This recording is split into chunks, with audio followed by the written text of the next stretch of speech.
हज़रत पीर साईं शाह मुर्दा शाह सानी छट दणी कुदसहु सिरहु सतों पीर पागारो संदन विलादत बासादत 27 सफ़र सन 1347 हिजरी मुताबिक 22 नवंबर 1988 ईस्वी में थी।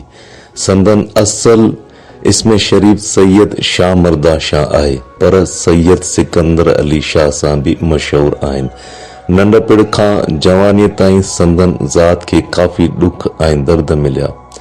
अञा 2-2.5 सालनि जा मस हुआ त पीर साईं सूरे सरदार जे 6 सालनि जो वॾो विछोड़ो मिलियो। वरी अञा 5 साल भी कोन गुज़रिया त ॿीहर वालिद साहब खां जुदाई थी ऐं पोइ 2 सालनि खां पोइ यानी 1973 ईस्वीअ ते पाण जॾहिं 15 सालनि जा थिया त पीर साईं सूरे सरदार कुदसहु सिरहु शहीद थिया। पोइ कुछ वक्त कराचीअ में नज़रबंद रहण खां पोइ खेनि पंहिंजे बिरादर हज़रत सैयद नादिर अली शाह अलैहि रहमा सां गॾु तालीम ॾियारण जे बहाने पंहिंजे कुटुंब दरगाह ऐं जमात खां परे हिंदुस्तान मोकिलियो वियो।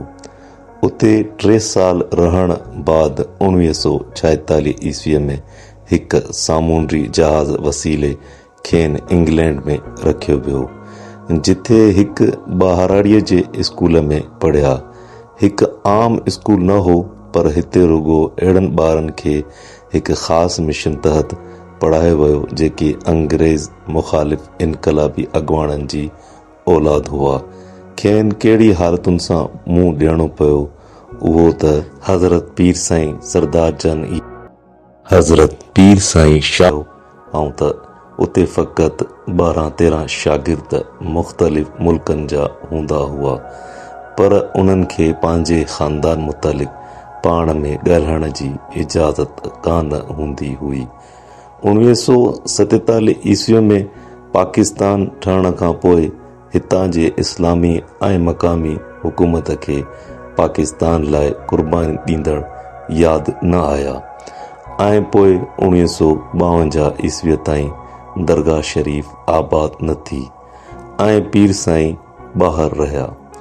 उहा ई जमात जेल ऐं लोड़ा हिननि मुसलमाननि जाइज़ रखिया। 2 फेबरवरी 1952 ईस्वीअ ते जॾहिं पाण पंहिंजे मुर्शिद चना वारे बुज़ुर्गनि अलैहिम रहम ऐं हज़रत मुफ्ती मोहम्मद क़ासिम मशवरी साहब मोहम्मद साले महर अलैहि रहमा जहिड़े बुज़ुर्गनि जी कोशिशुनि ऐं जमात जे दुआनि खां बाद खेर सां जॾहिं दरगाह शरीफ़ ते 9 सालनि खां पोइ वरी आबाद थी त पाण हिते अचण शर्त सबबि सभ खां पहिरियां ई पंहिंजे वॾनि जी दीनी दरसगाह जामिया राशिदिया जे नाले सां ॿीहर जारी कयो ऐं वक़्त जे जेद आलिम सगोरनि खे पंहिंजे दरगाह ऐं दर्स ॾियण लाइ मुतयन कयो, जिन में मुफ्ती आज़म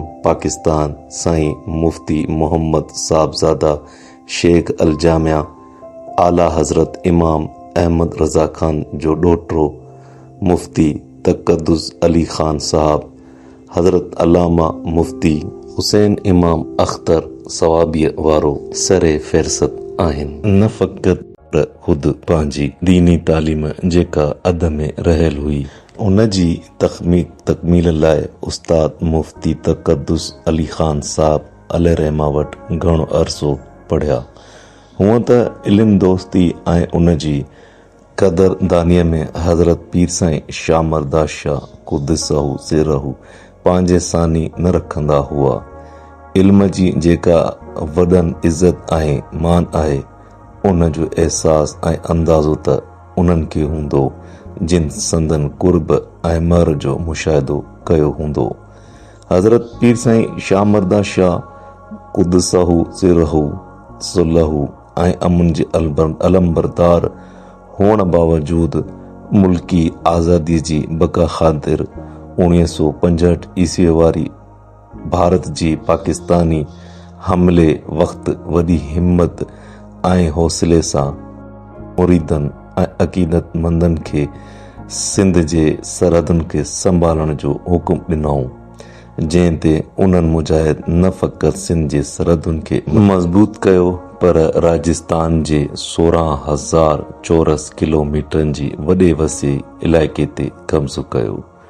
1950 वारी ईस्वीअ वारे ॾहाके दौरान पाण सियासत जे मैदान में क़दम रखियऊं। पाण सभिनी मनफ़ी पासनि खे छॾे साफ़ सुथरी मुसबित सियासत कयऊं। पाण ॿियनि वांगुरु नारेबाज़ी हुलंगामी वारी सियासत कोन कयऊं, जंहिं करे पाकिस्तान में इज़त ऐं मक़ाम में संदन को सानी न रहियो। सियासतदाननि पोइ उहो छाजे कहिड़ी बि सोच जो मलाइक हुजे, पीरनि जे वटि अची पंहिंजी इज़त ऐं तहफ़ुज़ हासिल कंदो हो। पोइ भले हज़रत पीर साईं शाह पाण उनखे साफ़ साफ़ चई ॾियणो हो, कॾहिं बि पंहिंजी बेइज़ती न बल्कि इज़त अफ़ज़ाई सम्झंदो हो। संदन दौर केतिराई मुश्किल मरहला आया, पर पंहिंजे सब्र ऐं इस्तक़ामत हौसले बुरदबारीअ सां सभिनी हालात में कामयाबी थी आया। पंहिंजे आख़िरी 83 सालगिरह लाहींदे ख़ुशियुनि ऐं टहकनि सां कामयाबी ऐं कामरानीअ जो ताज पाणी स्ना खां हमेशह लाइ मोकिलिया विया। हयातीअ ताईं संदन यादूं जीअं झूरींदियूं रहंदियूं। संदन विसाल 10 जनवरी 2012 ईस्वीअ ते लंडन जे विलिंगटन इस्पताल में पाकिस्तान वक़्त मुताबिक़ 11:30 ते थियो।